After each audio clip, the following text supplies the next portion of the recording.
Esta historia empezó en un lugar lejano, cuando Argentina no era ni siquiera un sueño, ¿se acuerdan?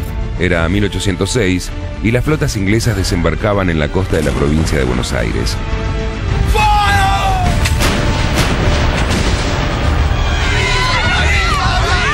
Te contamos aquellas invasiones y la manera en que los habitantes de esta tierra resistieron y lucharon, con todo lo que tenían a mano, defendiendo a muerte un lugar que aún no les pertenecía. Y al calor de aquellos combates fue creciendo la idea de ser libres. Si el virrey había huido y los civiles tenían las armas en la mano, ¿cuánto tiempo más habría que esperar?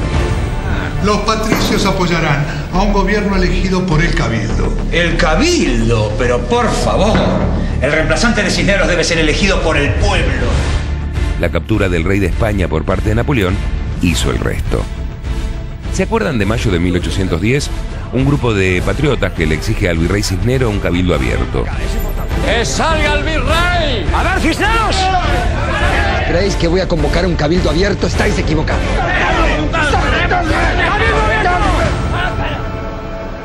¡Cabildo abierto! Y ya nadie podría detener la historia. ¡Aquí no hay, sino españoles! Los de España han perdido su tierra. Los de América estamos luchando para salvar la nuestra. El 25 de mayo teníamos una primera junta con mayoría de criollos. Pero claro, los problemas solo empezaban. Había enemigos extranjeros muy poderosos y también algunos de adentro que no querían que la revolución llegara demasiado lejos y perder así sus privilegios económicos. Por eso, sus hombres más brillantes serían atacados. Mariano Moreno sería asesinado en alta mar, ¿se acuerdan? Y de Castelli, el tipo sería enviado a una guerra imposible, traicionado, injuriado. Si ni siquiera Belgrano se salvará de esta locura. Un pensador obligado a conducir un ejército de pobres. Y lejos, bien lejos. He sido completamente batido en las pampas de Ayohuma cuando más creía conseguir la victoria. Pero nada me arredará para servir, aunque sea en la clase de soldados, por la libertad e independencia de la patria. Así todo, daría batalla hasta el final, entregando silenciosamente su vida. A esta historia le estaba faltando un héroe capaz de enfrentar los peores desafíos. Y lo tuvo, claro, José de San Martín. ¿Se acuerdan de él? Los gallegos creen que estamos cansados de pelear y que nuestros sables y bayonetas ya no cortan ni ensartan. Vamos a desengañarlos. Seamos libres y lo demás no importa nada. Reorganizó el ejército y definió un plan tan brillante como temerario: atacar a los españoles en Chile y Perú. Pero para eso había que cruzar la cordillera. Hombres y mulas enfrentando el frío, la altura, la enfermedad. Y lo logró. Así dejaría al continente a un paso de la libertad. Pero sería derrotado por el odio de sus enemigos de Buenos Aires. Entonces, el libertador de América se tuvo que ir a morir a Europa. Él pide como última voluntad que su corazón descanse en Buenos Aires. Los diferentes gobiernos no le dan caso. Y recién en el 80, después de 30 años, vuelve el cuerpo de San Martín a la Argentina, a su patria. Historia argentina, ¿no? Para 1820 vendría el tiempo interminable de las guerras civiles. Unitarios, federales, porteños, provincianos. Y en el medio, el tesoro de Buenos Aires, la caja de la aduana. ¿O qué pensaban? ¿Que era solo por amor a la patria? Es el tiempo de las traiciones, de los crímenes y de las venganzas. Es la anarquía. Hasta que llega Juan Manuel de Rosas. ¿Se acuerdan de él, no? ¿Cuándo será el día en que los juramentos tengan algo de sagrado? La unión, mis compatriotas. La patria nos la pide. Cuando asumió todo el poder allá por 1829, inauguró un largo periodo de orden, pero también un régimen violento y oscuro que apagaría las voces opositoras. Que a todo el que se lo conozca como enemigo del restaurador, se lo mate a palos y puñaladas. y terminaría asfixiando las economías del interior. Tras varias décadas de hegemonía absoluta, el poder de Buenos Aires iba a ser cuestionado por Urquiza, otro terrateniente, pero del litoral. Con apoyo militar de varias provincias y hasta del Imperio del Brasil, Urquiza enfrentará a Rosas en la batalla de Caseros. Estamos en 1852. Esta historia continúa. Sean eternos los laureles que supimos conseguir, que supimos conseguir, coronados de gloria vivamos.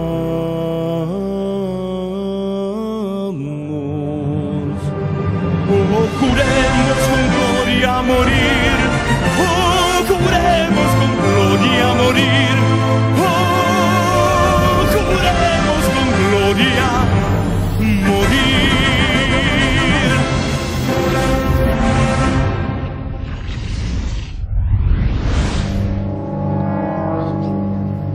Felipe, ¿qué hacemos acá en la costanera de San Nicolás? ¿Te acuerdas que estuvimos en el colegio militar en Palomar? Claro, donde fue la batalla de Caseros. Exactamente, la batalla de Caseros. La batalla de Caseros fue breve pero importante. En la noche del 2 de febrero de 1852, las tropas de Urquiza y Rosas se encontraron cerca del arroyo Morón. A las 7 de la mañana del día siguiente comenzaron las acciones.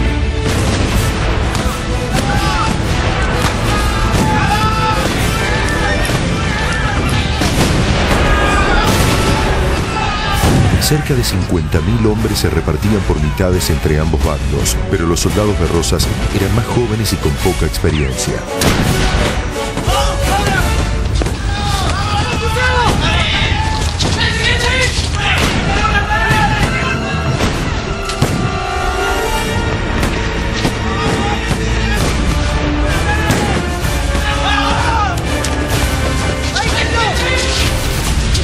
Al mediodía, la derrota era total.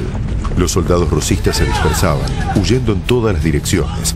Hubo 200 bajas. Fue una victoria rápida y sencilla. La mitad de las fuerzas del ejército vencedor habían sido aportadas por Pedro II, el emperador de Brasil, y entre sus filas marchaban 3 futuros presidentes de la Argentina: Urquiza, Bartolomé Mitre y Domingo Sarmiento. Está bien. La batalla en la que Urquiza derroca a Rosas, que es la batalla de Caseros. Urquiza es un grupo muy variado de gentes, intereses, ideologías, que pronto iban a entrar en crisis, ¿eh? Ok, todo muy bien, todo muy claro. ¿Pero qué hacemos acá en San Nicolás? Urquiza sabía que con Rosas o sin Rosas lo que había que cambiar era un esquema muy atrasado que venía de la época de la colonia, un esquema centralizado, ¿no? Un modelo que perjudicaba a las provincias y beneficiaba a Buenos Aires. ¿Entonces? Entonces Urquiza firmó un acuerdo con los gobernadores. Que lo firmó acá en San Nicolás. Exactamente, Mario, por eso estamos en San Nicolás.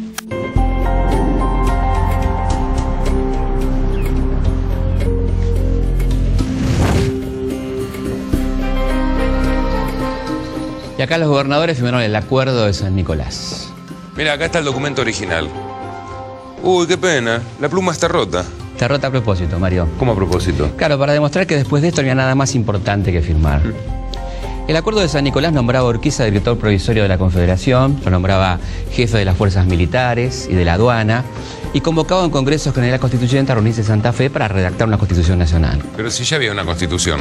Sí, claro, pero una Constitución unitaria, centralista, redactada por Buenos Aires. Urquiza creó una Constitución federal, basada en liberalismo económico, que respetara la libre navegación de los ríos y que suspendiera las aduanas interiores, ¿no? Ahora, ¿el gobierno de Buenos Aires firmó eso? Sí, claro, pero esto le iba a traer algunos inconvenientes, ¿no? Ya me parecía que estaba todo demasiado tranquilo. Y acordate que esto es historia argentina, ¿no?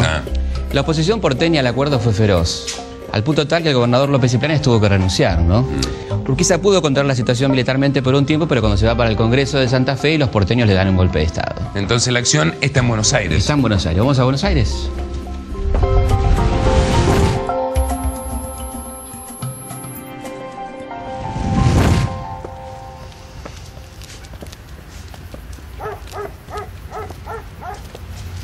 Felipe, esto está tranquilo. Sí, pero no por mucho tiempo, ¿eh?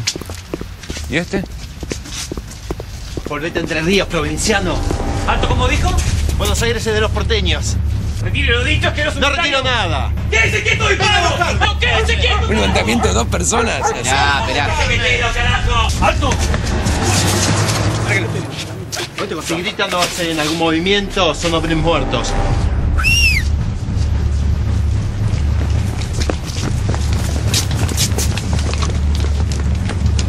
Trajemos, Felipe. Estate tranquilo, dentro de todo esta se va a hacer una revolución bastante tranquila, ¿eh?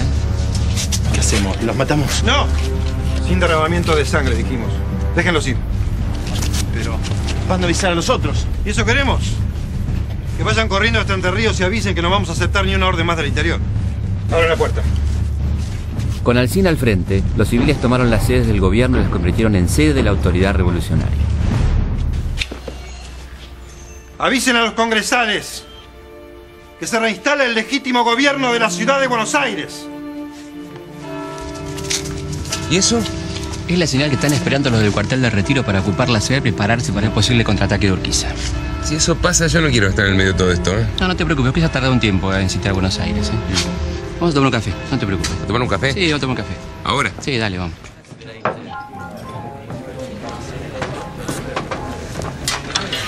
¡Qué lindo! ¿Lo conocías? Claro, es un bar histórico. Un bar histórico. Ahora todos le dicen bar histórico.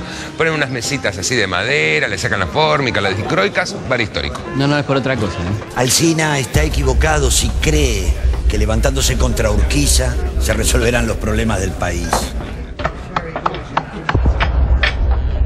Para eso derribamos a Rosas, para volver a usar la cinta roja. Entiéndanlo, el señor Urquiza debe poner orden de cualquier modo. ¡Orden! Con esa fantochada de San Nicolás, ¿qué clase de orden puede salir de ahí, señor mío? El Libertador pide que se dicte una constitución, señor. ¿Le parece eso propio de un tirano? Una constitución, qué bonito. ¿Y a quién convoca para ello? A los gobernadores de Rosas. Eso es chocante, inmoral, impopular. ¿A usted le parece reunir a los mismos que habían sostenido la tiranía y apoyándola contra el propio Urquiza? Urquiza lo que quiere es establecer las bases para un nuevo país. Urquiza. Lo que pasa es que ustedes tienen miedo de perder los privilegios que tiene Buenos Aires. Ese Urquiza es otro tirano. El exilio o la horca para él. Suélteme. Ese no es... Sarmiento. Por eso te digo que es un bar histórico. Vení. Pasa.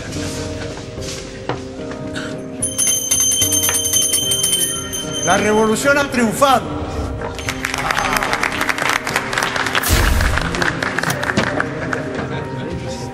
Señores, Bartolomé Mitre.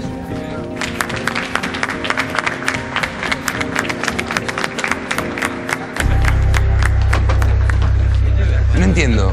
Urquiza se retira sin tirar un solo tiro. Te explico. Lo que pasa es que no le dan las fuerzas para sostener el Congreso de Santa Fe y a la vez sofocar la rebelión de Buenos Aires. Ajá. Entonces decide retirarse. Pero entonces Buenos Aires queda separada del país. Claro. Es una locura total. ¿Una locura, dice usted? Sí. Buenos Aires fue humillada por el tirano de Urquiza. ¿A usted le parece que Buenos Aires tenga solamente 2 diputados y que encima uno de ellos sea del Carril, un provinciano? Usted es un loco, un borracho. Sarmiento, por favor, estoy harto. Siéntese, me espanta la clientela. ¿Desean algo los señores? Quisiéramos saber cómo hacer para ir a Santa Fe. ¿A Santa Fe? Al Congreso Constituyente, sí. Ahí hay 2 puertas. Una dice caballeros, sí. La otra dice privado. No. Por ahí van a Santa Fe. La otra dice damas, caballeros y damas. La dama van a tardar como 20 años en los bares, así que damas no. Por acá, sigan. Tranquilo, María, no te preocupes. ¿Estás seguro? Sí, sí. La llave. Por acá. Buenas noches. A Santa Fe. Así es.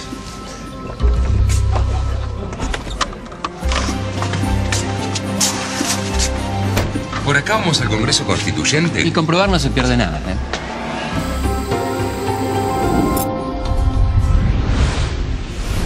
Parece que llegamos a Santa Fe. ¿Dónde se reunieron? En el Cabildo de Santa Fe.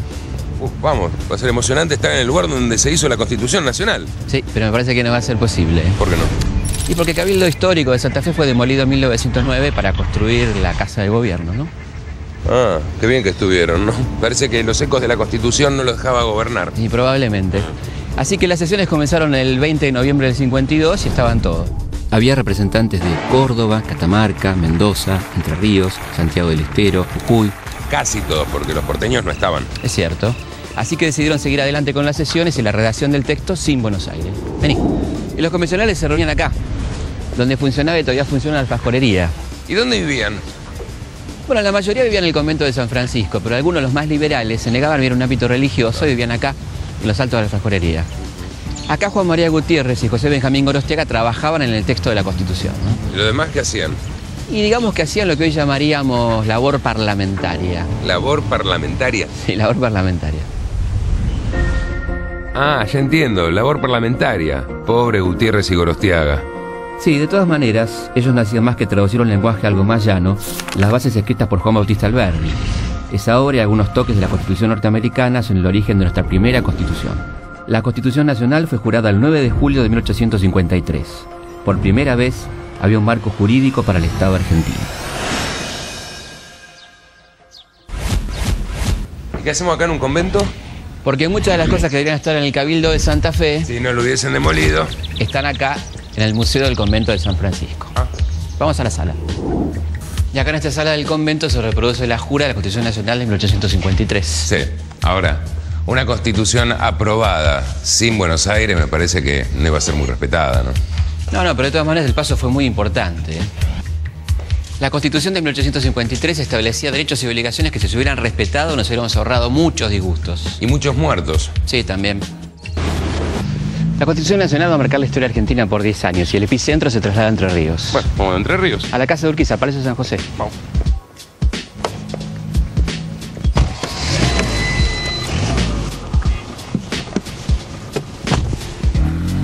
¿De dónde había salido Urquiza? Urquiza era un hijo de vascos. De hecho, con la Revolución de 1810, su familia se fue un par de años al Uruguay por sentirse fieles a la corona española. Sí, pero volvieron y les fue bien. Le fue muy bien. Llegó a tener 1 millón de cabezas de ganado. El que desbancó al estanciero Rosas fue otro estanciero. No te olvides que más allá de los discursos y símbolos, está siempre el tema de la navegabilidad de los ríos, de quién pueda comerciar con el exterior y quién se queda con la plata de la aduana. Entonces Urquiza debió tener una linda casita. Bastante linda la casita, Mario. Ah, bueno. Se hizo un ranchito, don Justo. Ranchito, sí.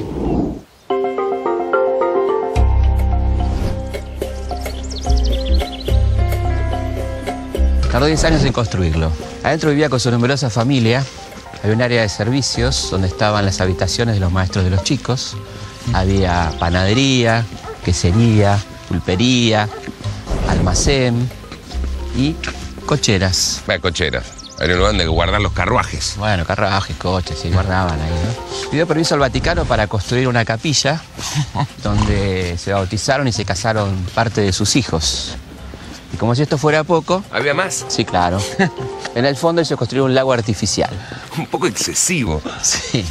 Además fue la primera casa de la Argentina que tuvo agua corriente.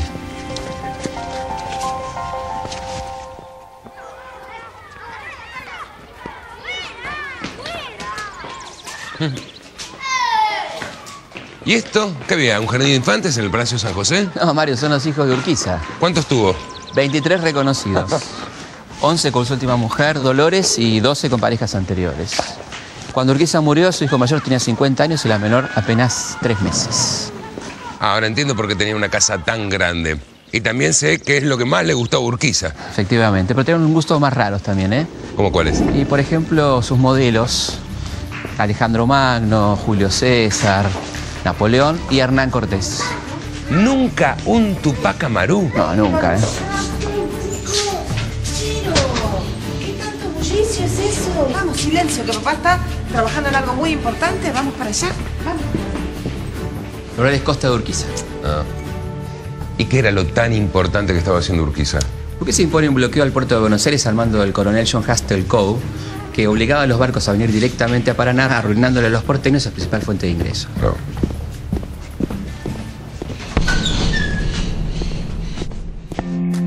¿Qué pasa? Llegaron rumores de Coke, Su Excelencia. Espero que sean buenos. Me temo que no. Las versiones respecto a las negociaciones de Coe con el gobierno de Buenos Aires parecen ciertas. No me venga con rumores, hombre. A Coe se lo compra solamente con oro y Buenos Aires está en bancarrota. Sí, pero las noticias son de su hijo Diógenes, desde Montevideo. ¿Qué dicen esas noticias? Que el gobierno de Buenos Aires ha comprado allí 5.000 onzas de oro. Lo primero que hizo Urquiza fue imponerle a Buenos Aires un bloqueo. Para eso pone al mando de la escuadra del bloqueo al coronel norteamericano John Hastings Coe. Pero no fue muy exitoso. El marino vendió la escuadra por 5.000 onzas de oro y se terminó el bloqueo. ¡Canalla, traidor de mierda! General, sin Buenos Aires, sin la aduana ni el puerto, la Confederación tenía una economía por lo menos endeble. Sí, claro, la única zona rentable era la Mesopotamia, productora de ganado y cereales. El resto de las provincias aisladas subsistían como podían. ¡Qué cocina! Las cosas se habrán cocinado acá. Muchas cosas, pero Urquiza tenía problemas más graves, Fernanda, trate de que no le falte cocción porque el de ayer estaba un poquito crudo. Vení, hija. Bueno, señora. Ya está bien. Que no haya mucho tiempo de diferencia entre los platos, ¿sí? Está bien. ¿Y la mermelada? A ver. Consistencia está bien. Perfecto, ya lo podemos poner en los frascos. Vamos a estar en la sala de costura, no duden en llamarme cualquier pregunta. ¿Cómo no, señora? Vamos, hija. Vamos, Cándida. Hasta luego. Vamos, chiquita. Vaya a colgar los fideos, por favor. ¿Y ustedes qué hacen acá?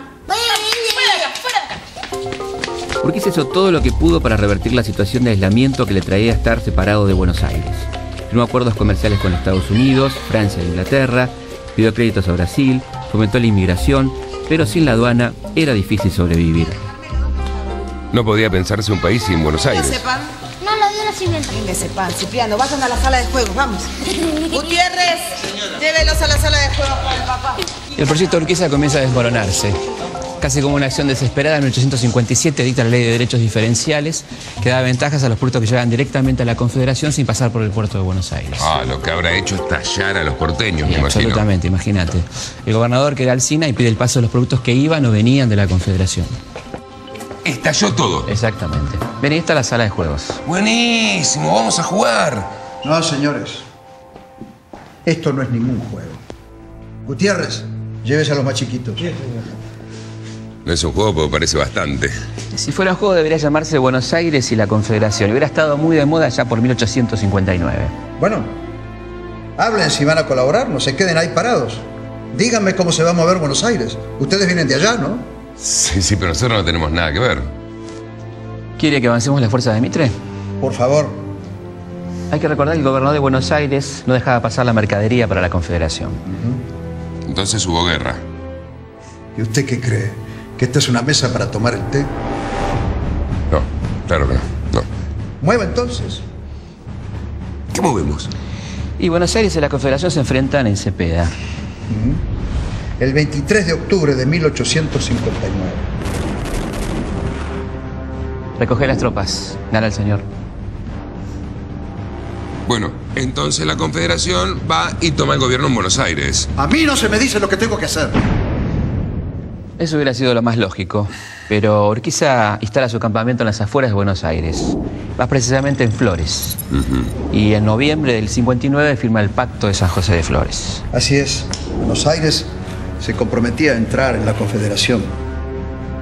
Y a su vez esta iba a aceptar las reformas que los porteños le harían a la Constitución. Bueno, todo listo. Un gusto, don Urquiza, en serio. No, pará. Es un pacto argentino, Mario. No va a durar mucho tiempo. Buenos Aires tarda demasiado en cumplir con su parte y un pequeño conflicto en la provincia de San Juan vuelve a desatar la agresión. Buenos Aires y la Confederación se vuelven a enfrentar. Así es. Esta vez en Pavón.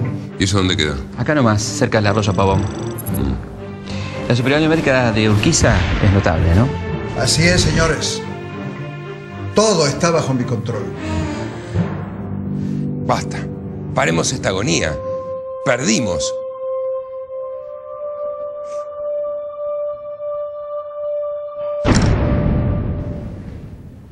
¿Qué hace? Papá. ¿Se va? Papá, ¿dónde va? Se tiene todo para ganar. Urquiza se fue. Curiosamente, cuando su caballería ya había vencido a la de Mitre, el entrerriano entregó su ejército. ¿Me estás diciendo que entregó el poder? Digo que teniendo el combate en sus manos, retiró sus tropas del campo de batalla. Y tomó una decisión que muchos no le perdonarían jamás. Muy bien, hija. Nunca quedará del todo claro por qué entregó una batalla que podía haber ganado. Pero hay que entender que Urquiza era un hombre económicamente poderoso. ¿Qué hace acá? ¿Este es un lugar de mujeres? ¿No me invita a pasar? Además de sus campos y sus cabezas de ganado, tenía acciones en bancos, ferrocarriles, empresas navieras, de mensajerías, industrias varias y hasta en empresas periodísticas. ¿Le gusta papá mi bordado? A ver. Muy lindo. ¿Lo hizo usted sola, mija? Con un poquito de ayuda.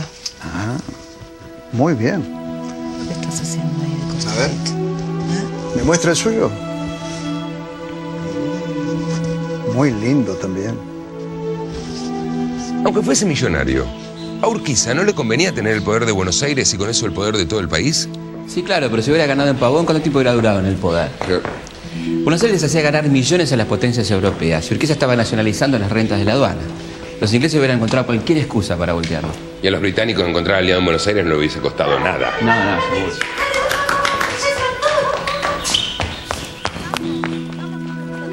Y lo que Urquiza sabía era que si caía, perdía todas sus propiedades. Esta fue una de las razones por las que muchos federales lo considerarían un traidor a la causa.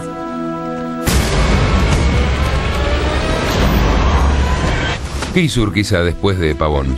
Se retiró de la vida política. Presentaría su candidatura a presidente en 1868, pero perdería con Sarmiento. Buenos Aires era el centro del poder y no abandonaría nunca más ese lugar. Con la Confederación estrangulada por su imposibilidad de negociar con el exterior, la Reina del Plata empezó a concentrar todo: arte, comercio, arquitectura fabulosa, riqueza, y empezó a ser lo que es, la ciudad puerto. Hasta allí llegaron cientos de miles de inmigrantes trayendo trabajo, y también fuentes de trabajo, bancos y por primera vez ferrocarriles. Hubo nuevas plazas, nuevos monumentos, nuevos edificios. Empezaron a tenderse las líneas de telégrafos. En el puerto todos se sentaban a mirar los barcos a vapor. La modernidad había llegado. Ahora podían ir a las galas de ópera en el flamante Teatro Colón, en Rivadavia y Reconquista, donde hoy está el edificio del Banco Nación. O podían visitar la nueva Sociedad Rural, presidida por José Martínez de Hoz. Un apellido largo y absolutamente difícil de olvidar. El recién fundado Club El Progreso era lo más cool para los aristócratas. Había diarios para leer, para opinar, para enterarse. Los trenes iban repletos de frutas, madera, vino, lana y cueros que llegaban desde las provincias. Los nuevos tranvías a caballo recorrían al trotecito las calles largas y angostas de la ciudad. Llegaron a cubrir 300 cuadras.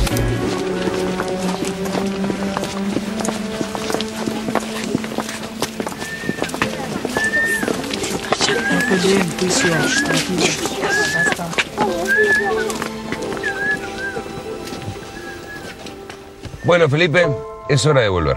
No, Mario, es hora de seguir.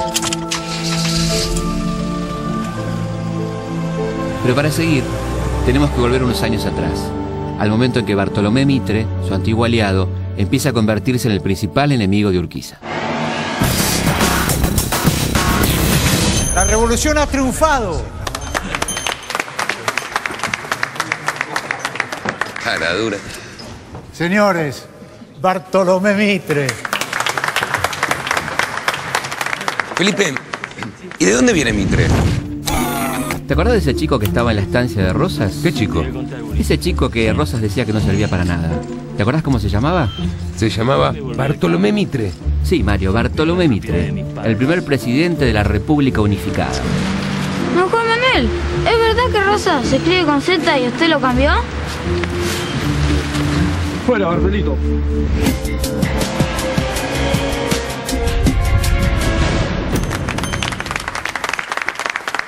¡Viva el doctor Bartolomé Mitre! ¡Viva! Sarmiento, una copa. ¿Cómo no? Para una vez que invita a la casa.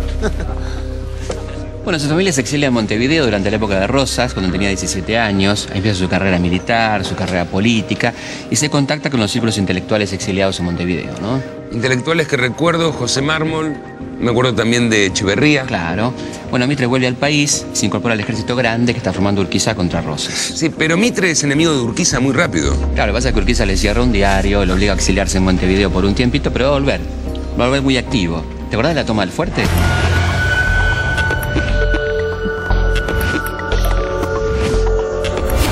Entre Ríos, provinciano. Buenos Aires es de los porteños. No retiro nada. Avisen a los congresales que se reinstala el legítimo gobierno de la ciudad de Buenos Aires. La que comandaba Valentín Alsina. Claro, mira lo que pasó 3 días después. Está muy bien. Hágalo circular. De acuerdo. Muy bien, entonces. Adelante. Bartolomé. Felicitaciones por el éxito de la revolución. Buenos Aires no podía aceptar otro tirano. Lamento mucho no haber podido estar presente. Nosotros también lo lamentamos, pero sabíamos que su corazón estaba con nosotros. ¿Alguna noticia de que Urquiza esté movilizando tropas? No, por ahora no. Pero hay que estar prevenidos. ¿Aceptar el cargo? Sí, no lo dudes, sí. Muy bien. Atención. Mitre es el nuevo comandante de la Guardia Nacional de Buenos Aires. Felicitaciones a ustedes, ciudadanos de Buenos Aires, por su valentía. Felicitaciones. Quisiera leerles una proclama. Mitre es uno de los líderes del movimiento del 11 de septiembre de 1852. La revolución. Depende a quién se lo preguntes, eso será una revolución o un golpe de estado oligárquico contra la autoridad de Urquiza. Mis amigos, compañeros de lucha, habéis visto a nuestros conciudadanos arrancados de sus hogares para ser trasladados como negros de África, lejos de aquí, donde lloran en la miseria. Habéis visto nuestras instituciones a merced del capricho de un mandón que no reconocía más ley que la fuerza, ni más regla que su voluntad. Habéis visto que se ha pretendido presentar nuestra provincia ante el Congreso como una cautiva ante la toldería del Pampa, atada de pies y manos y con una mordaza en la boca. Y sin embargo, aún faltan ciudadanos de Buenos Aires en las filas de la Guardia Nacional. Los cobardes que no respondan a este llamamiento merecerían ser marcados con un hierro ardiente en medio del rostro para conservar eternamente el sello innoble del esclavo.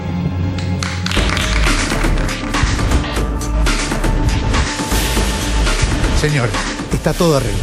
Si quieren ver la asunción del primer presidente hecho y derecho de la República, tienen que apurarse. Bueno, muchas gracias. Es por ahí. Pasen esa puerta, sigan todo el pasillo, es al final de todo. Gracias. ¿Vamos a la asunción de Mitre? Sí, llegamos. La llave.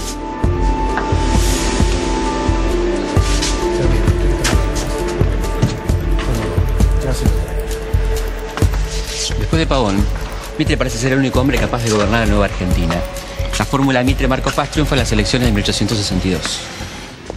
Bueno, lo de elecciones es una forma de decir. Sí, claro, hasta 1912 con la ley Sáenz Peña siempre va a ser una forma de decir, ¿no? ¿Y por qué ese tipo recién nos dijo que Mitre fue el primer presidente? En realidad el primer presidente fue Rivadavia, 1826, con una constitución que solo respetaba a Buenos Aires, ¿no? Ok, ¿y Urquiza qué era? Urquiza fue el primer presidente constitucional de un país que no contenía a Buenos Aires. ¿Y qué pasaba con Mitre?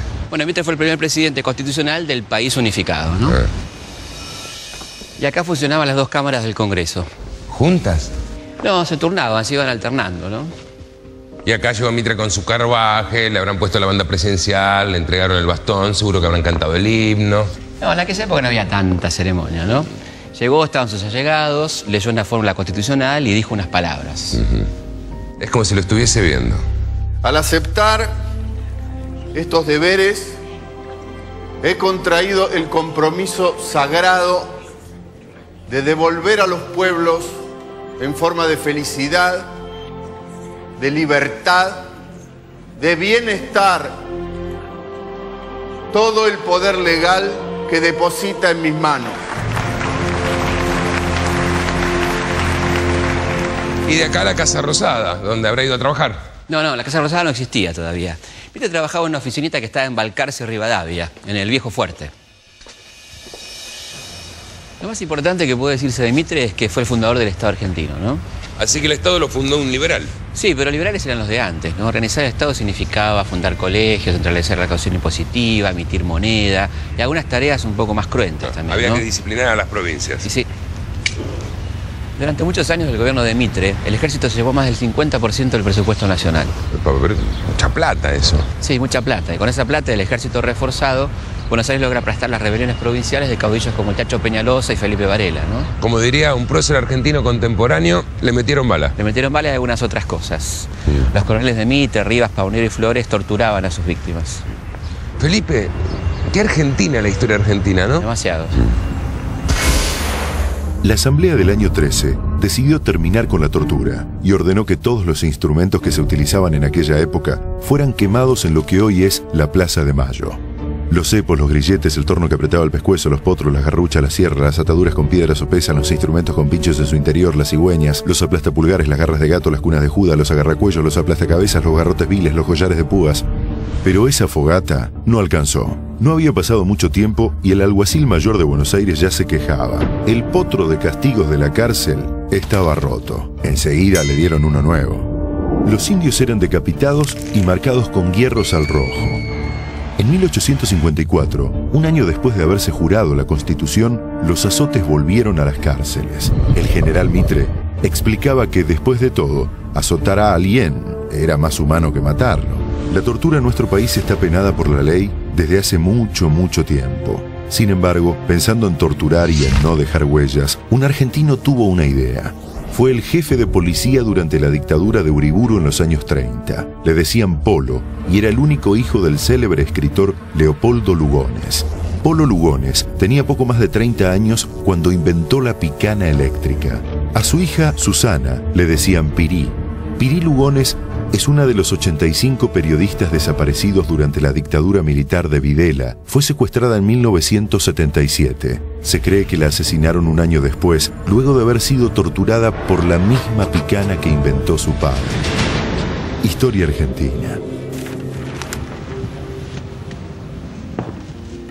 Y después de jurar, el presidente Mitre con sus colaboradores vinieron acá, a su casa. ¿Y por qué acá a su casa? Bueno, porque acá ejercía la presidencia de la República. En esta sala recibía personalidades, acá estaba su oficina. Años más tarde la redacción de La Nación funcionaba acá también, ¿no? Y actualmente es el Museo Mitre esta casa. Claro, desde 1907 es el Museo Mitre por una ley nacional, un año después de su muerte. Y acá se conservan libros, archivos, papeles históricos, sus muebles. Y se mantiene la decoración de la época, ¿no?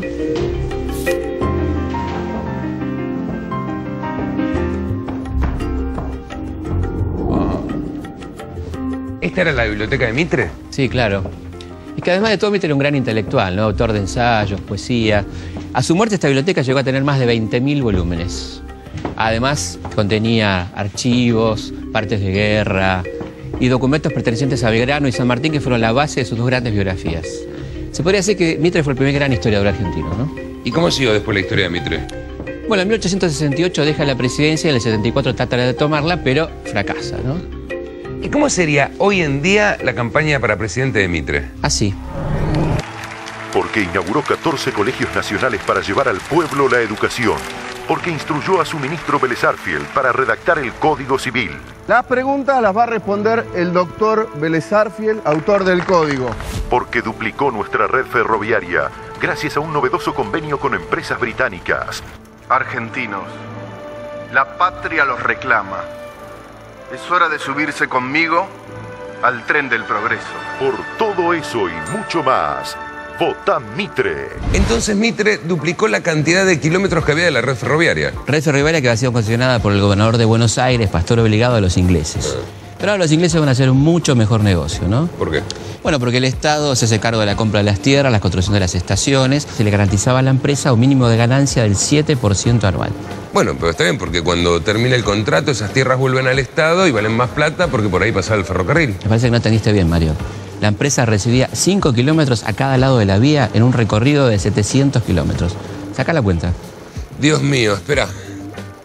Son 3.500 por 2, 7.000 kilómetros cuadrados de tierra. Unas 35 veces la superficie de la ciudad de Buenos Aires. ¿Sabes qué dijo Mitre de este contrato? No. Que era un modelo para las futuras generaciones de argentinos. Bueno, algo de razón tenía, ¿no? Y sí. El 29 de agosto de 1857 fue sábado y había 30.000 personas en la plaza del Parque del barrio de San Nicolás. Lo que hoy es la Plaza Lavalle, en Córdoba y Libertad, era la estación del Parque, la primera terminal de trenes de la Argentina.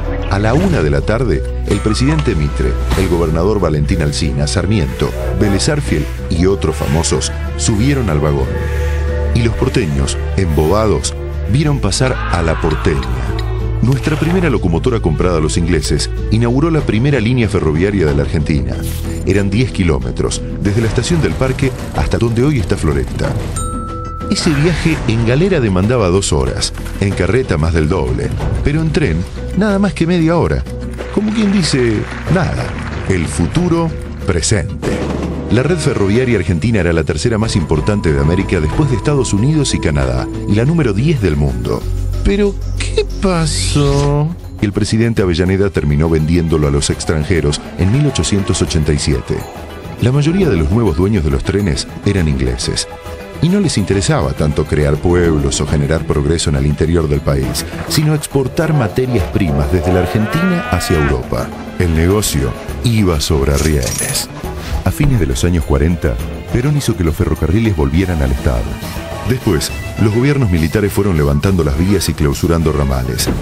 Medio siglo más tarde, Menem privatizó los trenes otra vez. Recuerdo de los años 90. Bueno, se acabó la película, sí. Y con esto la obra de gobierno de Mitre. No, falta algo fundamental, ¿eh? ¿Qué? La guerra del Paraguay. Ah. Pero esa me parece que es una película de terror, ¿eh? Ciudadanos, en 24 horas en los cuarteles, en 15 días en campaña, en 3 meses en Asunción. Oigan, se declaró la guerra al Paraguay.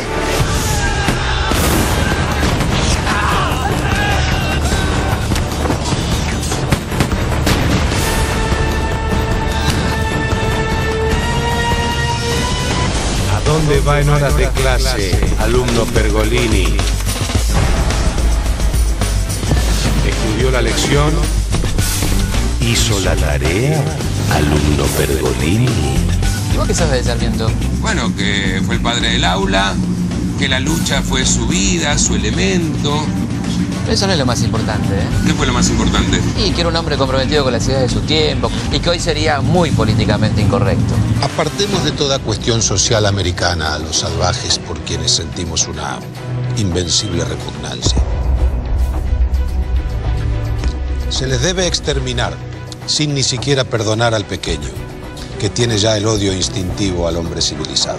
Urquiza queda fuera de la guerra del Paraguay. No te creas, ¿eh? ¿Por? Urquiza va a incrementar su inmensa fortuna transformándose en el principal proveedor de las fuerzas aliadas. ¡General! ¡Tenemos un prisionero! Traidor, mierda. ¿Por qué me abandonan, soldado? Muchos soldados argentinos son enviados al frente engrillados. ¿Engrillados? Es la patria la que exige ir a la guerra. Y en ese caso, uno no elige soldado, solo va y pelea. Señores, si quieren asistir a un encuentro histórico, tienen que darse prisa. Mira, otra para la colección. Y si guardala bien, porque va a ser una de las últimas fotos de Urquiza con vida.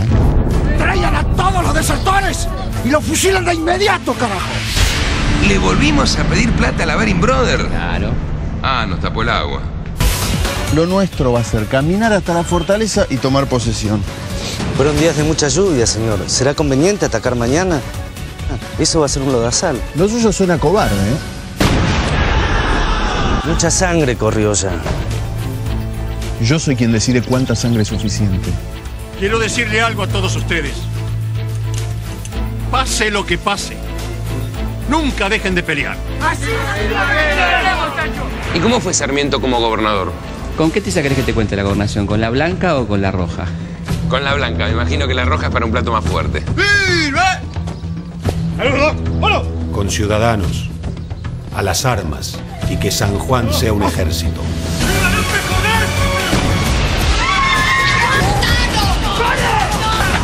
¿Y entonces este quién es? Sarmiento, Mario. Y a veces nos parezca que los próceres nacieron con 45 años, arrugas y pelados. No es así, tuvieron una vida previa, ¿no? Sin trabajo y sin sacrificio nunca va a ser nadie. Señora, estoy estudiando para ser presidente. Presidente. Señor presidente, los pueblos, cansados de una dominación despótica y arbitraria, se han propuesto hacer justicia. Yo le decía a Mitre, no se preocupe por economizar sangre de gauchos. Este es un abono que es preciso hacer útil al país. Vaya a defender a su madre y a sus hermanos. Vaya, asegúrese que escapen, no se detenga por nada. En el año nuevo de 1869, las tropas aliadas ingresan a Asunción saqueando, matando a sangre y fuego. La orden era que no tenía que quedar ningún paraguayo varón vivo mayor de 12 años. ¿Y Solano López? Bueno, se refugia en el norte, se repliega con 500 hombres y una fuerza brasileña de 4.500 soldados sale a perseguirlo. ¡López! Entréguese, eu garanto la vida. Muero con mi patria. No se resista, un querem vivo. Muero con mi patria.